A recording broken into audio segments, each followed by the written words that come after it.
మన ప్రభు అయిన యేసుక్రీస్తు వారి శ్రేష్టమైన శక్తిగల నామములో మీకు శుభములు తెలియజేస్తున్నాం. బాగున్నారా? ఉదయకాల సమయమందు దేవుని సన్నిధిలో వాక్యము చేత మన హృదయాన్ని నింపుకున్నప్పుడు ఈ దినమంతా కూడా పరిశుద్ధాత్మ దేవుడు మన పట్ల బలమైన శక్తివంతమైన కార్యాలను ఆయన చేస్తాడు. ఆమేన్. నిన్నటి వరకు చూడండి, ఎంతో ఎండ, వేడిమి, వెట్ట, కానీ వాతావరణాన్ని రాష్ట్రం నలుమూలల అన్ని చోట్ల అంతటా చల్లని వాతావరణాన్ని దేవుడు కలుగజేశారు. ఇది దేవుడు డిసైడ్ చేసి మన ఆరోగ్యానికి తగిన వాతావరణాన్ని ఆయన పంపాడు. అందుకే మనం సృష్టిని బట్టి, వాతావరణాన్ని బట్టి దేవునికి కృతజ్ఞతాస్తుతులను మనం చెల్లించి ఆనందించినప్పుడు మన పట్ల దేవుడు ఏదైనా ఆయన చేయగలడు. హల్లెలూయా. దేవుని వాక్యంలో చూడండి, మన జీవితాల్లో బాధిస్తున్న కుటుంబ సమస్యలు ఉన్నాయి, అప్పుల భారం ఉంది, అనారోగ్య ఒత్తిడి ఉంది.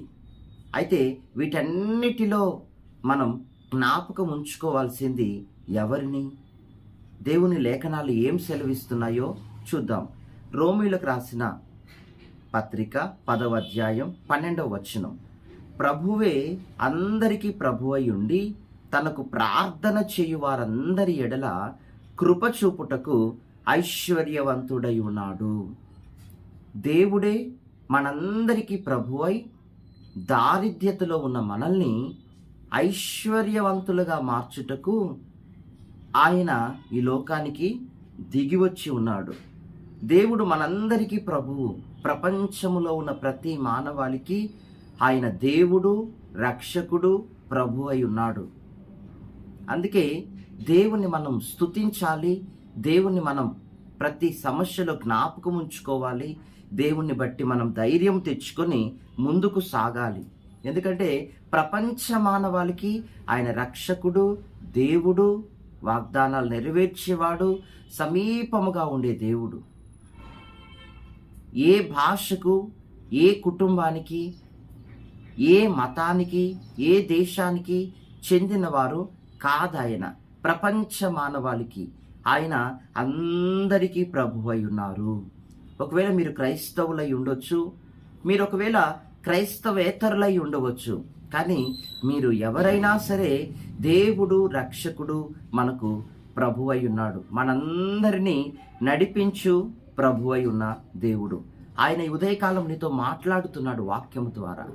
ఈ ఉదయకాలం నీతో మాట్లాడటం మాత్రం కాదు, కానీ నీ స్థితిని ఆయన మార్చగల దేవుడు, నీ చరిత్రను తిరిగి రాయగలిగిన దేవుడు.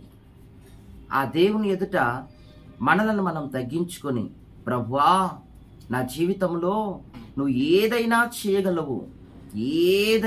చేయగలవు అని మనలను మనం సమర్పించుకున్నప్పుడు దేవుడు ప్రతిదీ మన జీవితంలో చేయుటకు సమర్థుడవంతుడై ఉన్నాడు. ఆమేన్. మీరు అనొచ్చు, అవును ఆయన గొప్ప ఐశ్వర్యం కలిగిన దేవుడు అని అంటున్నారు కదా. ఆయనకు ప్రార్థించిన వారందరినీ ఆయన ఐశ్వర్యవంతుల్నిగా చేయుటకు కృప చూపుతున్నాడు అని అంటున్నారు కదా. మరి ఆయన ఐశ్వర్యవంతుడైతే మాకేంటి? ఆయన ఐశ్వర్యవంతుడైతే మనకి ఏంటి అంటే, ఆయన మన అక్కరలన్నీ తీర్చువాడు, మన కొరతలను కొదువలను పూడ్చువాడై ఉన్నాడు. అంతేగాక మనల్ని ఐశ్వర్యవంతులుగా ఆశీర్వదించి అనేకులకు మాదిరికరముగా మనలను మార్చదలుచుకుని ఆయన వర్క్ చేస్తూ ఉన్నాడు. చాలామంది అంటున్నారు ఆయన పేదవాడు అని, దారిద్ర్యతలో ఉన్నవాడు అని.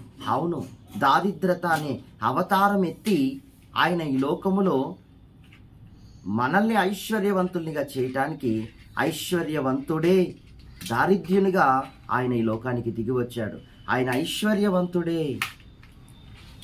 చాలామంది అంటారు ఆయన వడ్రంగి పని చేసుకునే వారి ఇంట్లో పుట్టినవాడే. అవును, చాలా పేదరికపు కుటుంబంలో ఎదిగిన వాడే.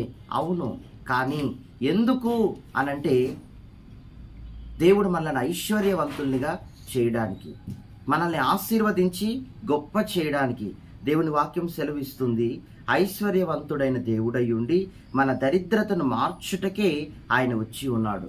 ఈరోజు నీ జీవితంలో ఏదో డబ్బు అవసరత నీకుంది, అప్పుల బాధ నీకుంది, ఏదో దరిద్రత నీ ఇంట్లో పోనంటోంది.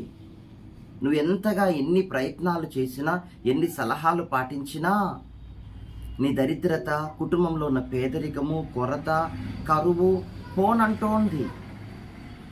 గడ్డు సమస్యగా ఉంది నీ కుటుంబంలో. ఎంత సంపాదించినా చిల్లి సంచిలో వేసినట్లుగా పేదరికం పేదరికం పేదరికమే.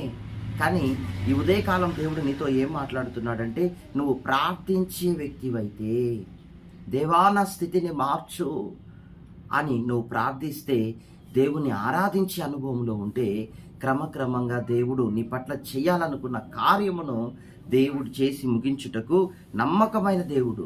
చూడండి, మనము కోటీశ్వరులం కావాల్సిన పని లేదు, గొప్ప ధనవంతులం కావాల్సిన పని లేదు.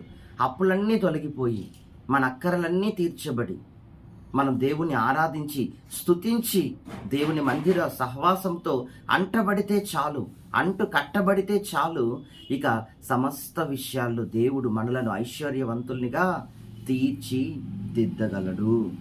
నువ్వు ఆరాధించే అనుభవంలో ఉన్నావా? దేవుని సన్నిధిలో సహవాసంలో కూడుకునే అనుభవంలో ఉన్నావా? నువ్వు ప్రార్థించే అనుభవంలో ఉన్నావా? నువ్వు ఈ రీతిగా ఉంటే దేవుడు నిన్ను ఐశ్వర్యవంతునిగా మార్చుట తథ్యము. మహాపరిశుద్ధుడా, జీవము గల దేవా, మీ నామానికి స్తోత్రం. ఎంతమంది కార్యక్రమంలో పాలు పొందుతున్నారో బిడలందరి కన్నీళ్లు తోడవండి, అంగలార్పు కొట్టివేయండి, వేదనను సమాధానంగా మార్చండి. మీ బిడలకు ఎదుట ఉన్న కీడును సహితము మధురమైన మేలుగా మార్చండి అయ్యా. స్తోత్రం. ఎవరు అప్పు సమస్యతోనూ అనారోగ్య బాధతోనూ ఉండి ఉన్నారో ముట్టి బాగు చేయండి.